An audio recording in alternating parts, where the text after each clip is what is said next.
What's up sa inyo mga katikim, at nandito na naman tayo sa ating Tikiman channel. Para sa mga hindi nakakilala sa akin, ako nga pala si Sai TV, at etong channel natin, ginawa ko to para gumawa ng mga vlogs kung saan tinitikman ko yung iba't ibang produkto ng mga alak, mapa beer, whiskey, rum, at kahit na anong trip nating tikman dito ko sa channel na to i-upload. At ngayon, ang titikman natin, etong Jack Daniel's with collaboration ng Coca-Cola. To be honest mga tropa, mga katikim, etong Jack Daniel's collab with Coca-Cola, natikman ko na siya, yung hindi zero sugar. Dahil etong zero sugar na to, ini-expect ko na siya na medyo meron siyang pagkatabang. Pero syempre, alam naman natin na kahit na zero sugar, yung mga Coca-Cola, matamis pa din yan. At to be honest mga tropa, hindi ko masyado gusto etong mga kagaya na ganitong mga drinks. At ang mga drinks na ganito, eto yung tinatawag na cocktail, kung saan pinagmi-mix yung mga iba't ibang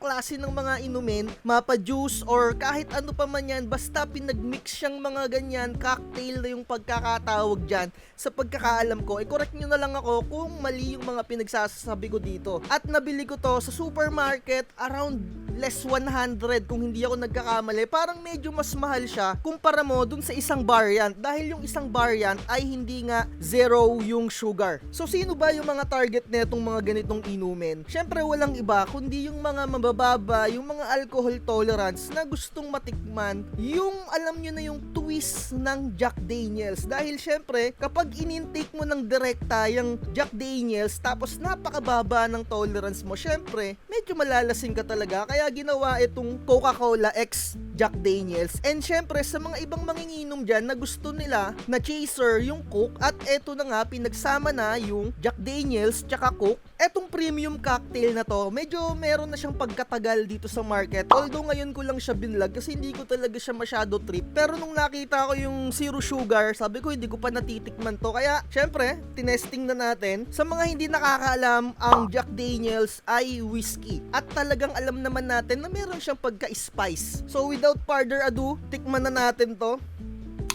Usually ang mga target talaga nito, yung mga nasa entry level ng mga umiinom, yung gustong mag-try talaga ng mga tipong lasa-lasa ng whiskey. And then isasalin na natin dito.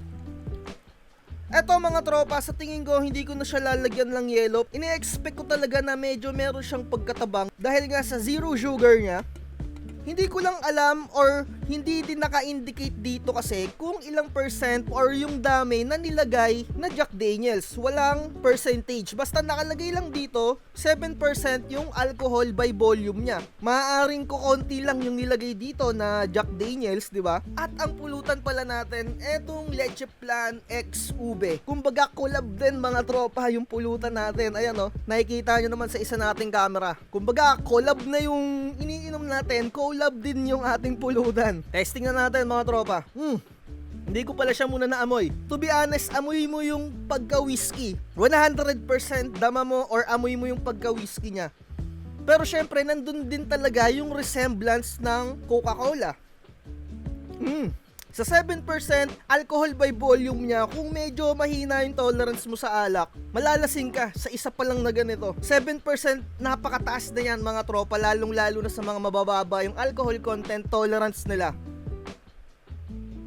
Ramdam mo talaga yung whiskey feeling niya mga tropa, at yung amoy ng whiskey, yung amoy ng Jack Daniel's. Kahit na Coke Zero siya or zero sugar, maile-level natin yung sugar niya na 3.5 or 4 pa rin talaga mga tropa. Matamis pa rin mga tropa. Talagang ramdam na ramdam mo din yung whiskey. Pero syempre, wala na yung pagka-spice or yung pagkapait. Nandun yung kurot ng pagkapait. Siguro mga 1.5 na lang yung pait niya bilang lasa ng whiskey.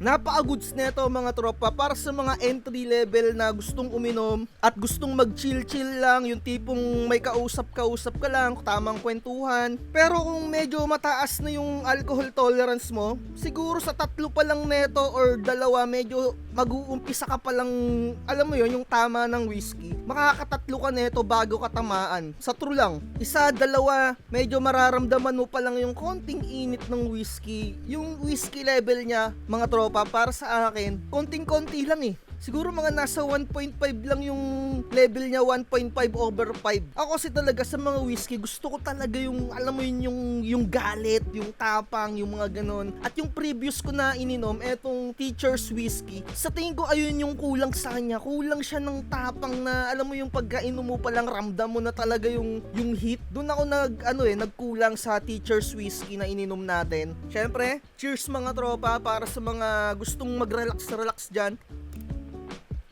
Napakasarap din na itong leche flan combo with ube. Solid, 5 over 5. Sa tamis niya, 5 over 5 din, matamis. Pero yung tamis nito, matamis pa rin siya. Kahit na zero sugar. Alam naman natin na kahit zero sugar, may sugar pa rin talaga yung mga coke, mga trope.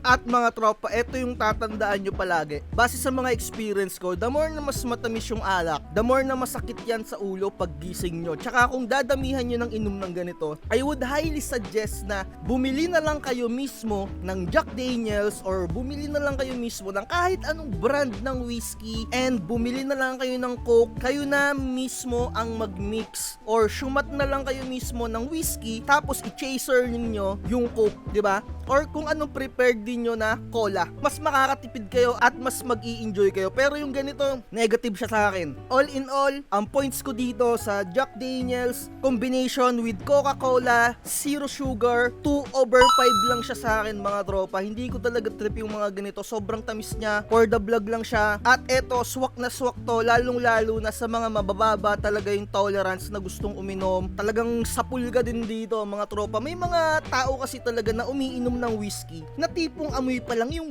talagang nararamdaman na nila yung alcohol, yung mismong alcohol na nilalagay sa kamay. Ganun talaga yung feeling ng mga ibang whiskey. Lalong-lalo na kung yung umaamoy mababa talaga yung tolerance level ng katawan nila.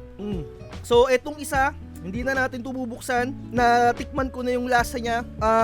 Para sa akin, kung gusto niyo nung matamis, yung isa yung i-order ninyo or yung isang variant yung bilhin ninyo na mas matamis. Pero same pa rin talaga ang hatol ko sa kanya, 2 over 5. At kung gusto nyo mag-avail na itong mga tinitikman natin, nasa description lang lahat ng link niyan para makabili din kayo at ma-experience ninyo or pumunta kayo sa pinakamalapit na 7-Eleven or sa mga supermarket para matry ninyo to. Pero sa akin, pass na to mga tropa. Mas goods na iinom ako ng whiskey ng direkta na tubig lang or kung minsan pwede kayong mag-chaser ng mga coke. Pero yung mga ganitong premix na as normal na manginginom na tipong alam mo yung manginginom na talagang medyo hard drinker, talagang mapapapas ka dito. Pero 2 over 5 is a good score para sa akin. Syempre Jack Daniels yan no? Medyo may pagkamahal lang talaga yung Jack Daniels pero marami naman mga alternative dyan. Sa mga susunod na vlogs natin, marami pa akong mga cocktails na titikman and hopefully mag-enjoy ako. Siguro i-line up natin yung bago ng Mountain Dew, yung kulay green at yung kulay blue. Meron akong nakita sa 7-Eleven, itatry natin yan. Pero sa ngayon, eto na muna. Like, share, and subscribe. Cheers mga tropa. Bye-bye. Relax ngitin kahit buhay di ganong kadali. Purchase your tracks today. Chill lang, relax ngitin